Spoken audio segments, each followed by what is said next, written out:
Hello everyone, good evening, नमस्कार, जय हिंद, राधे राधे। स्वागत है दोस्तों आपका एशिया कंपटीशन क्लासेस पे। मैं आपका जीएस एजुकेटर रोहित कुमार। दोस्तों, जैसा कि आप जानते हैं, रोज आप हमारे साथ जुड़ जाते हो 10 बजे वाली क्लास में, है ना। लेकिन आज कुछ इंपॉर्टेंट वर्क है, इस कारण से मैं वो क्लास आपकी मिस ना हो, इस कारण से मैं ये क्लास कर दे रहा हूं, ताकि आपको लगे कि मतलब सर आपने बीच में आप कहते हो ना सर आप तो बीच में छोड़ देते हो।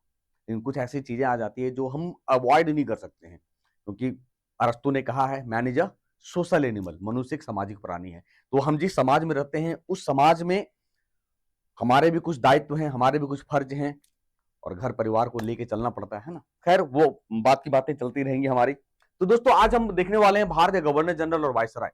इस टॉपिक से इतने ज्यादा सवाल आते हैं और इतने कंफ्यूजन वाले सवाल आते हैं कि आप ना चाहते हुए भी एग्जाम में गलती कर बैठते हो, क्योंकि या तो हम ओवर कॉन्फिडेंस का शिकार हो जाते हैं या फिर हमें लगता है कि ये होगा और हम गलती कर बैठते हैं। तो आइए समझते हैं वन बाय वन कि ये सवाल मतलब यहां से कैसे निकलेगा और क्या इस टॉपिक का कोई ट्रिक है जो हम याद रख सके गवर्नर जनरल और वायसराय में। सबसे पहले समझते हैं दोनों में डिफरेंसेस क्या है, गवर्नर जनरल और वायसराय में अंतर क्या है दोस्तों।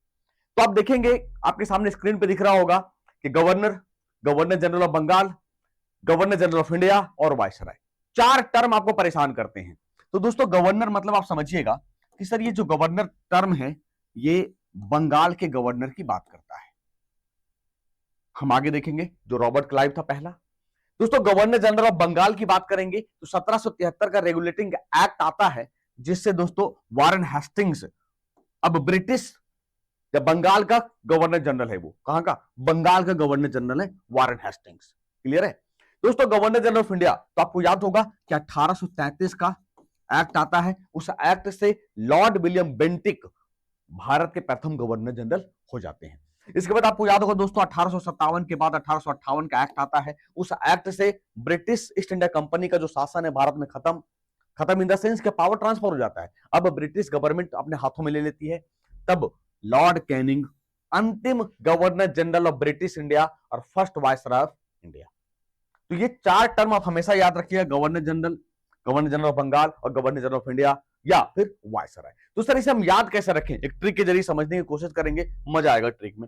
सबसे पहले समझिए कि गवर्नर जनरल मूल रूप से औपनिवेशिक शासन के दौरान भारत में ब्रिटिश प्रशासन के प्रमुख थे। अब ऐसे समझ लो बच्चों कि ये ब्रिटिश ईस्ट इंडिया कंपनी है और ये ब्रिटिश हुकूमत यानी गवर्नर या कहते गवर्नमेंट है। तो इनका जो रिप्रेजेंटेटिव है, इनका जो प्रतिनिधित्व है, जो प्रतिनिधित्व करेगा भारत में, वो गवर्नर जनरल कहा जाएगा।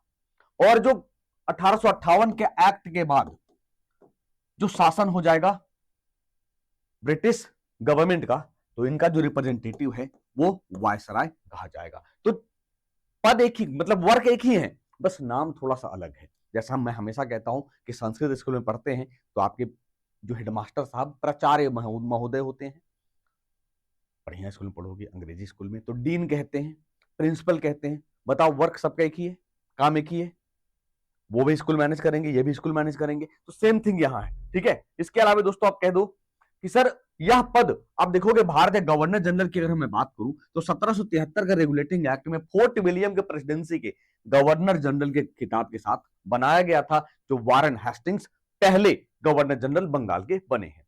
दोस्तों, ब्रिटिश भारत में सभी पर पूर्ण अधिकार 1833 में प्रदान किया गया, इसीलिए ब्रिटिश भारत का पहला गवर्नर जनरल कौन होगा, तो विलियम बेंटिक होगा। दोस्तों कौन होगा, विलियम बेंटिक होगा, इसीलिए भारत के गवर्नर जनरल के रूप में जाना जाने लगा।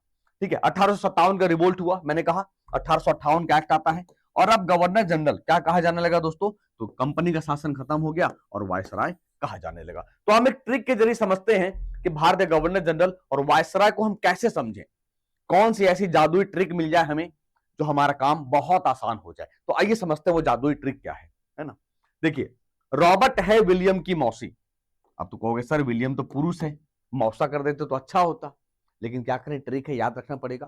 तो रॉबर्ट है विलियम की मौसी। आराम से देखिएगा, इस टर्म से हमारा बंगाल का पहला गवर्नर जनरल, बंगाल का पहला गवर्नर, ब्रिटिश इंडिया का पहला गवर्नर जनरल, ब्रिटिश इंडिया का लास्ट गवर्नर जनरल, इसके बाद ब्रिटिश इंडिया का पहला वायसराय, ब्रिटिश इंडिया का अंतिम वायसराय, फिर इंडिपेंडेंट इंडिया का पहला गवर्नर जनरल, इंडिपेंडेंट इंडिया का पहला गवर्नर जनरल, यानी वो सब के सब हम इसे देख लेंगे अच्छे तरीके से। ठीक है दोस्तों, आइए समझते हैं। अगर आप नोट करते जाओगे तो अच्छे तरीके से समझ पाओगे। सबसे पहले देखो, ये आपके सामने है, रॉबर्ट है विलियम की मौसी। हमें लगता है शर्मा जी आज नहीं है क्लास में क्या? तो रॉबर्ट क्लाइव 1757 से 1760। अब देख लो, ये दोस्तों रॉबर्ट जो है वो मौसी क्या है, आइए समझते हैं। तो ये दोस्तों रॉबर्ट, अब देखना, बंगाल का पहला गवर्नर कौन? रॉबर्ट क्लाइव है दोस्तों। वारेन हेस्टिंग्स 1773 में। तो जो हाय से हेस्टिंग्स है, तो आप ये समझिएगा क्या निकल कर आएगा यहां, वारेन हेस्टिंग्स बंगाल का पहला गवर्नर जनरल कौन? आप देख सकते हो कि वारेन हेस्टिंग्स है। इसके बाद 1833 के एक्ट से दोस्तों आपको याद रखना होगा कि विलियम बेंटिक जो आएगा, तो ब्रिटिश ईस्ट इंडिया या ब्रिटिश इंडिया का पहला गवर्नर जनरल कौन? विलियम बेंटिक हो गया दोस्तों। इसके बाद लॉर्ड कैनिंग की बात करें तो लॉर्ड कैनिंग से याद रखिएगा कि लॉर्ड कैनिंग दोस्तों, यहां मैं गोला कर दूं, ये स्टार है, Lord Canning British east India का अंतिम गवर्नर जनरल एवं प्रथम वायसराय। ठीक है, कौन? Lord Canning. इसके बाद दोस्तों लॉर्ड माउंटबेटन से क्या सवाल बनेगा? तो लॉर्ड माउंटबेटन को याद रखिएगा। लॉर्ड माउंटबेटन दोस्तों बनेगा कि ब्रिटिश इंडिया या कह दे हम भारत का अंतिम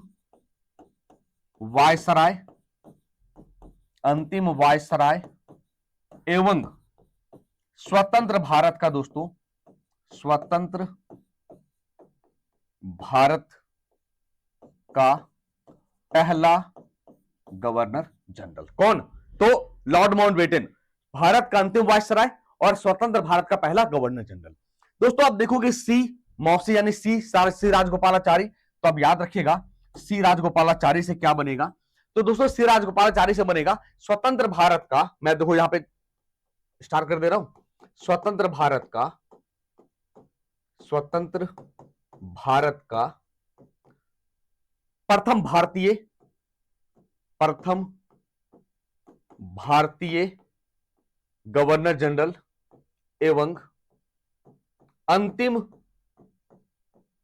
गवर्नर जनरल। क्योंकि जब अंतिम पूछेगा तो हमेशा श्री राजगोपालाचारी होगा। तो इतने क्वेश्चन बनते हैं आपके वायसराय गवर्नर जनरल से, जो पहले और आखिरी हैं। उम्मीद करते हैं कि ये चीजें बिल्कुल समझ में आई होंगी, है ना?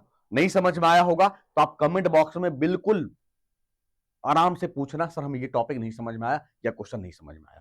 ठीक है, बाकी बात दोस्तों हम कल से रेगुलर अपने टाइम पे जुड़ेंगे, तो आज के लिए हम माफी चाहेंगे। मिलेंगे दोस्तों अपने टाइम पे 10 बजे वाली क्लास में, तब तक के लिए अपना ख्याल रखिए। थैंक यू, शुक्रिया, जय हिंद, जय भारत।